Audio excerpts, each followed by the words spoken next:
petite cuillère, 34e page, c'est la dernière cuillère du 5e chapitre. Si Dieu veut, demain on passe au 6e et on termine avec le dernier message pour que notre prière, surtout la Hamida, ce qu'on a parlé tous ces derniers jours-là, elle va être bien.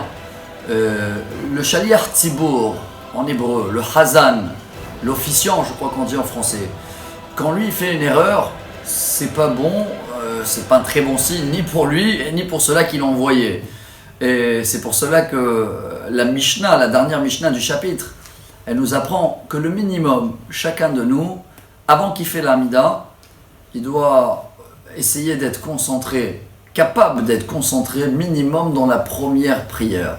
La première prière se termine Be Baruch Ata Hashem Magen Avraham. Elle s'appelle en hébreu Avot, car on cite Eloké Avraham, Eloké Yitzhak, Eloké Yaakov, Hakel, Agadol, Agibor, Ve'anora. Si on arrive à se concentrer minimum dans la première, ça va. Dans le reste, en plus dans notre génération, c'est très très compliqué de se concentrer pendant toute la Hamida. Alors le minimum, c'est la première bracha. Mais si quelqu'un il n'arrive pas, même dans la première bracha, ou si le Hazan il se trompe dans la première bénédiction, c'est un signe que la prière elle n'est pas là. Elle est partie ailleurs. Pour cela, la Gemara elle termine à la fin que l'environnement, l'endroit où on prie peut beaucoup nous aider. Rav Kahana il dit Hatzif alei man demar dematzle bebikta. Quelqu'un qui fait la prière dans un champ, dans un endroit où tout est ouvert, tout est dévoilé, c'est dur, il ne va pas pouvoir se concentrer, car c'est sûr qu'il va regarder un peu à droite ou à gauche, donc il vaut mieux d'avoir toujours un endroit, on va dire, qui est un peu fermé. Un autre rabbin rajoutait toujours prier dans un endroit où il y a des fenêtres, parce que d'un autre côté, si c'est trop fermé, un miklat, on dit en hébreu, un sous-sol, alors quelqu'un qui est un peu mchawef, alors la prière, elle risque d'être gênée dans la première prière. Et le dernier message du chapitre, quelqu'un qui dévoile toujours ses péchés, ça aussi c'est pas bon. Vous allez me dire quel rapport tout ça avec la prière?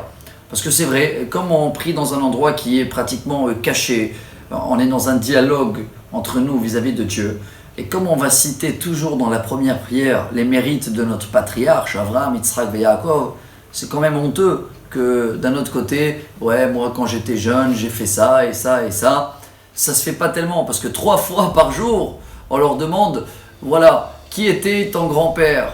Je crois que c'est beau de terminer avec ce message-là, car si vous avez bien remarqué, je suis sûr que le grand-père ou arrière-grand-père de nous tous était un grand rabbin. Je pense que si on va vous demander, est-ce que vous êtes fiers de lui?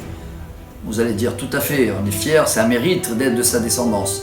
Mais je crois qu'aussi il faut savoir, est-ce que lui, il est fier de nous?